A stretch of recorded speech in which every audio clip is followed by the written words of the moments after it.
السلام علیکم، بسم اللہ الرحمن الرحیم۔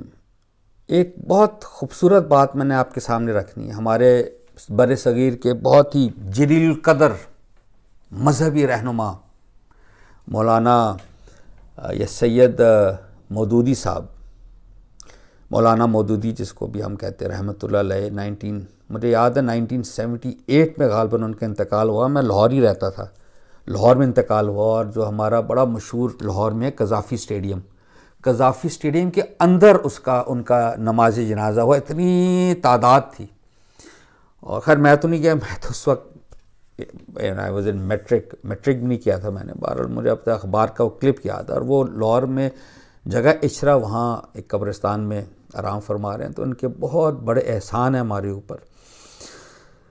ان کے ایک سٹیٹمنٹ میں نے آپ کے سامنے رکھنی ہے، یہ اسی سے ضمن میں ہے جو پیچھے سے ابھی میں نے کلپ بتایا کہ اللہ کی ماننا ہمیں سیکھنا چاہیے، اللہ کی ماننا۔ اور اگر ہم نے نہیں مانا زندگی میں، اللہ کہتا ہے آپ مایوس مت ہوئیے، آپ پلٹے میری طرف، میں اپنی رحمت سے آپ کو معاف کر دوں گا۔ دیکھیں انہوں نے بڑی اچھی بات کی تھی، ان کی کتاب ہے خطبات، اس کا 33 باب ہے یا سینٹنس ہے۔ وہ فرماتے ہیں مسلمان کے لیے سب سے بڑا خطرہ اگر کوئی ہے، مسلمان کے لیے اگر کوئی سب سے بڑا خطرہ اگر کوئی ہے تو یہی کہ وہ خود اسلام کی تعلیم سے ناواقف ہو، خود یہ نہ جانتا ہو کہ قرآن کیا سکھاتا ہے اور حضرت محمد صلی اللہ علیہ وسلم کیا ہدایت دے گئے ہیں۔ یہ سب سے بڑا خطرہ ہے کہ ہم بحیثیت مسلمان یہ جانے ہی نہ کہ قرآن ہمارے لیے کیا پیغام لایا ہے اور حضرت محمد صلی اللہ علیہ وسلم کیا تعلیمات ہم کو دے گئے ہے نا۔ یہ دس از ویری ایویڈنٹ، انہوں نے بڑے اچھی بات کی ہے نا۔ اس کا نتیجہ کیا ہوگا؟ اس جہالت کی وجہ سے، جہالت ہے نا، ہمیں پتہ ہی نہیں ہے، وہ خود بھی بھٹک سکتا ہے اور دوسرے دجال بھی اس کو بھٹکا سکتے ہیں۔ دوسرے دجال یعنی جو غلط راستے والے لوگ ہیں، وہ بھی بھٹکا سکتے ہیں۔ یہ ایک اس کا مظہر ہے نا کہ جوانوں کو، ہمارے نوجوانوں کو، علماء کرام کچھ ایسے بھی ہیں جو ان کو کہتے ہیں آپ جہاد کیجئے، آپ خودکش حملہ کیجئے، یہ عین جہاد ہے۔ وہ کیوں خودکش حملہ کرتے ہیں؟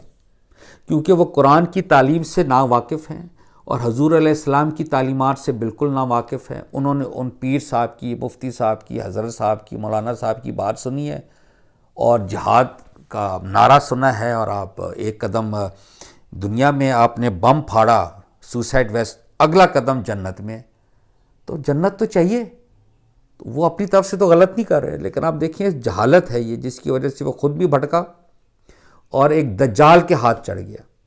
اس لیے قرآن کی ماننا، اس کو سننا، پڑھنا بہت ہی ضروری ہے۔ مجھے بڑا افسوس ہے، یہ میں عرض کر دیتا ہوں اس کے ساتھ، ہمارے ملک میں پاکستان میں نے دیکھا ہے جو او اے لیول کے سکولز ہیں، O levels, A levels, they fair teaching Quran. اس کی ایک بہت بڑی وجہ، بڑی معقول وجہ بھی ہے کہ وہ کہتے ہیں، ہمارے والدین کہتے ہیں کہ آپ پڑھائیں گے کہ ہمارا بچہ ریڈیکلائز نہ ہو جائے۔ یہ بڑی صحیح بات ہے، بڑا صحیح خوف ہے، پتہ چلے بچہ جا رہا ہے اے لیول کے سکول، بڑے ایک ایلیٹ سکول میں، اور ریڈیکلائز ہو کے آ جائیں اور بم پھاڑنے چلے جائیں کہیں۔ لیکن پوائنٹ یہ ہے کہ جو بم پھاڑ رہے ہیں، ابھی ہوا ہے نا پشاور میں، بم ہی پھاڑا ہے کسی نے، جو پھاڑ رہے ہیں وہ تو ڈنکے کی چوٹ پہ کام کر رہے ہیں، and they are very clear کہ ہم نے جہاد کی ہے۔ جو اس کا کاؤنٹر نیریٹو ہے، دیکھیے ایک بیانیہ چل رہا ہے نا، اس کا جوابی بیانیہ، کاؤنٹر نیریٹو، وہ آپ نے میں نے پیش کرنا ہے، جس کو آپ کہتے ہیں سٹیزنز آف پاکستان، یا جو آپ کی جو ہماری جو سائلنٹ میجورٹی ہے، اس نے۔ ہم ہی اگر قرآن سے ناواقف رہے، ہم ہی اگر حضور علیہ السلام کی تعلیمات سے ناواقف رہے، تو کیا بنے گا؟ وہی بنے گا جو بن رہا ہے۔ یعنی میں آپ کو آج شرطیہ کہہ دیتا ہوں، اگر 5 آپ طالبان، ہم طالبان سے اس کو چلیں تشبیہ دیتے ہیں اس قسم کے گروپس کو، 5 آپ ملیٹنٹس کو بٹھا دیں، ینگسٹرز کو، یہ مثلا یونیورسٹی یعنی کہ 22-23 سال کے 5 بچوں کو یہاں بٹھائیں، طالبان والے، دو ملیٹنٹس، 5 آپ اپنے ایلیٹس کے اسکول والوں کو بٹھا دیں, یہ جو بیکن ہاؤس, LGS, یہ سارے اس قسم کے جو ہیں, یہ HSN کالج ہے یا گرامر اسکول ہے, میں آپ سے شرط لگا کے کہتا ہوں کہ at the end of the discussion یہ گرامر اسکول یا یہ جو ایلیٹ والے نا, ان میں سے کم 2 if not 3 کنورٹ ہو جائیں گے ملیٹنٹس میں, کیونکہ they are very sure about the narrative, اور وہ قرآن سے استدلال پیش کرتے ہیں, وداؤٹ کانٹیکسٹ ہوتا ہے لیکن قرآن ہوتا ہے, آپ کے پاس کوئی دلیل ہی نہیں ہے, تو پھر آپ جہاد سے ہوں گے نا انسپائر. یہ ہو رہا ہے ایکچولی. تو who will do this? It has to be you and me. We have to read the Quran with context. سننا اور دیکھنے والے ان کانوں کے ساتھ جو سنتے ہیں اور ڈسائفر کر سکتے ہیں حق اور باطل, اور دیکھتے ہیں اور حق اور باطل کو دیکھ سکتے ہیں. We have to be the proponents and the advocate of God's message at a very rational, logical level. پھر جا کر کوئی half a millennium, 500 years down the line اس کا اثر آئے گا. It's not going to be an overnight change, but we have to make a start.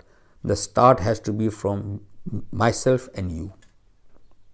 So let's pick up the Quran with understanding, with prudence. Assalamu alaikum.